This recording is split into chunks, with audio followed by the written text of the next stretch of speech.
Hello friends, आप देख रहे हैं आपका चैनल शेयर बाजार विद आयुष। और दोस्तों, इस वीडियो में बात करने वाले हैं काफ़ी सारे स्टॉक्स के बारे में जो इंपॉर्टेंट अपडेट्स निकल कर आए हैं, न्यूज़ निकल कर आई है, वो हम दोस्तों इस वीडियो में समझेंगे। तो वीडियो को देखिएगा पूरा ज़रूर। उससे पहले फ्रेंड्स, अभी तक अगर आपने चैनल को सब्सक्राइब नहीं किया है तो आप चैनल को ज़रूर सब्सक्राइब भी कर लीजिएगा। तो दोस्तों, शुरुआत करते हैं HAL से।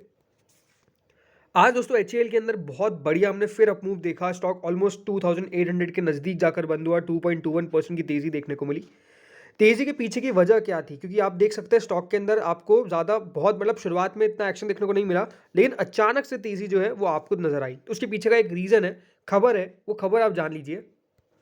ये खबर दोस्तों जी बिजनेस के द्वारा एक्सक्लूसिव ब्रेक की गई है। तो हम कह सकते हैं कि खबर अभी तक एग्जैक्टली तो निकल के नहीं आई है, बट क्योंकि ये खबर जो है वो एक बिजनेस चैनल ने आउट करी है, फिर कह सकते हैं एक्सक्लूसिव बताया है, तो हम समझते हैं कि खबर क्या है। In a ground breaking development, HAL is on the verge of signing potential deals with 4 countries, marking a significant stride in India's aerospace exports. Z Business learned from sources that Argentina, Egypt, Nigeria, and the Philippines are in talks with HAL for the procurement of helicopters and fighter jets. जी हाँ। तो खबर के मुताबिक दोस्तों, जैसा मैं आपको लगातार पिछले कुछ वीडियोस में कह रहा था HAL के अंदर, कि दोस्तों HAL जो है वो बेसिकली अब आपको एक्सपोर्ट की तरफ बढ़ता हुआ नजर आ रहा है। पहले देखिए अपनी क्षमता को खुद को बढ़ाया कंट्री के अंदर। जितने भी देखिए डिफेंस के सबसे इंपॉर्टेंट इक्विपमेंट्स थे वो HAL ने बनाए, और अब दोस्तों कंपनी जो है वो एक्सपोर्ट करती हुई नजर आएगी अपने प्रोडक्ट्स को। 4 कंट्रीज का नाम निकल के आ रहा है इसमें: अर्जेंटीना, इजिप्ट, नाइजीरिया और फिलीपींस। ये 4 ऐसे देश हैं जिनको एक्सपोर्ट कर सकती है दोस्तों हेलीकॉप्टर्स और फाइटर जेट्स। इस तरीके की खबर निकल के आ रही है। ये दोस्तों एक्सपोर्ट जो है वो अर्जेंटीना को कर सकते हैं 15 LCA MK/1A, मतलब बहुत सारे ऐसे नाम है। और कम्युलेटिव इस पूरी डील की जो वैल्यू है वो 70,000 करोड़ रुपीस लगाई जा रही है। और ये दोस्तों एक एक्सक्लूसिव इंटरेक्शन हुआ था जी बिजनेस के साथ। Doctor D.K. Sunil, director of R&D and engineering at HAL, तो उन्होंने इनके अंदर साफ साफ कहा कि हमारे पास सारी कैपेबिलिटी है, हमारे पास ऑर्डर्स फुलफिल करने की, और हम जो प्रोडक्शन है कैपेसिटी को उसको भी मैच कर सकते हैं अगर बहुत ज़्यादा ऑर्डर्स रिसीव होते हैं। We are prepare to invest in expansion. तो नो डाउट दोस्तों, कंपनी की तरफ से हम कह सकते हैं कि काफ़ी पॉजिटिव एक बयान निकल कर आया, और आई थिंक इसके कारण ही आज स्टॉक में तेज़ी देखने को मिली। स्पेसिफिकली डिफेंस शेयर में अगर आप नोटिस करेंगे तो HAL लगातार बढ़िया कर रहा है। दोस्तों, अगली न्यूज़ है इन्फोसिस के ऊपर। वैसे तो अगर आज इन्फोसिस में देखेंगे तो कुछ खास मूव देखने को नहीं मिला, लेकिन हाँ ज़रूर पिछले एक महीने में इन्फोसिस ऑलमोस्ट 9% तक चल चुका है। तो ऐसा लग रहा है कि जो IT कंपनीज़ है उनके स्टॉक्स ने अब चलना चालू कर दिया है। एंड डेफिनेटली IT कंपनीज़ बढ़िया करनी चाहिए, बिकॉज काफ़ी ज़्यादा हम कह सकते हैं कि पेशेंस अब टेस्ट IT कंपनीज कर रही है। बट नो डाउट स्टॉक चल रहे हैं। लास्ट 6 महीने में आपने जैसे देख रहे हैं 15% के रिटर्न आपको डिलीवर करता हुआ देखने को मिल रहा है। लेकिन खबर क्या है?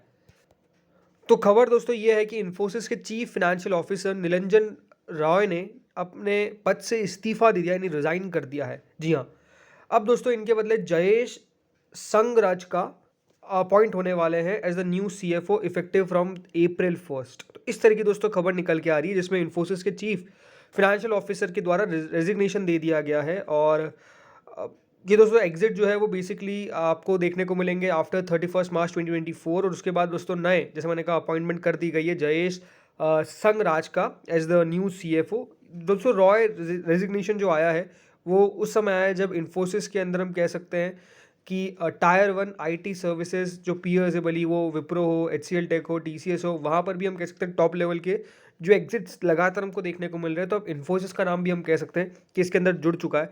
और अब इसको पॉजिटिव डेवलपमेंट की तरह देखिए या नेगेटिव डेवलपमेंट की तरह, ये एक अपने आप में क्वेश्चन हो सकता है। बिकॉज आई थिंक एक जब नया मैनेजमेंट आता है, फिर नया मैनेजमेंट तो नहीं कहेंगे क्योंकि एक ही पर्सन आ रहा है, बट नो डाउट एक पर्सन भी देखिए कितनी कैपेबिलिटी लाता है और वो कितना रिफ्लेक्ट कर पाता है कंपनी के पॉजिटिव या फिर नेगेटिव में, वो हमको आने वाले दिनों में पता चलेगा। पर देखते कल इस पे कल स्टॉक कैसा रिएक्शन देता है।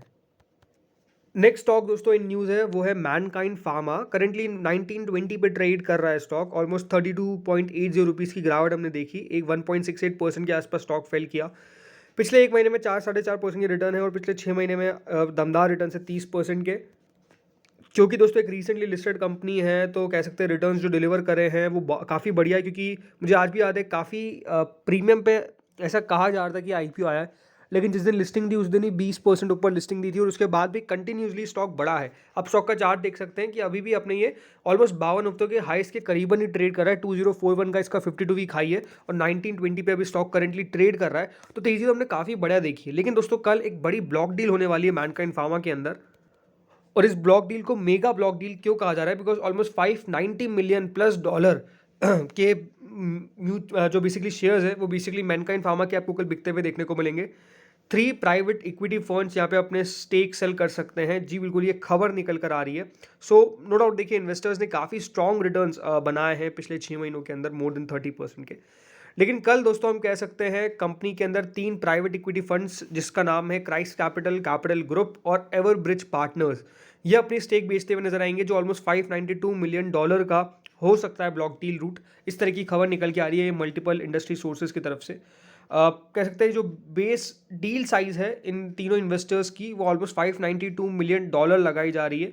और ये ऑलमोस्ट दोस्तों जो डील की साइज है हो सकता है कि 677 मिलियन डॉलर तक भी चले चले जाए। तो ये एक बहुत बड़ी ब्लॉक डील होने वाली है, जिसका कल आपको स्टॉक पे रिएक्शन साफ साफ देखने को मिलेगा, क्योंकि इक्विटी का टोटल मिलाकर 6.9 से 7.9% तक का हिस्सा रखते हैं। तो बहुत ज़्यादा आप कह सकते हैं कि एक कल इक्विटी चेंज होने वाली है। लेकिन ज़रूर याद रखिएगा, जब कोई बेचता है और सामने कौन खरीदता है वो देखना काफ़ी दिलचस्प होता है। तो ज़रूरी नहीं कि शेयर के अंदर आपको बड़ी गिरावट देखने को मिले। हाँ, क्योंकि 7.9% की आपको इक्विटी सेल है तो स्टॉक कोई सी भी साइड जा सकता है। मेजरली डाउन साइड की बात ही हम कर सकते हैं।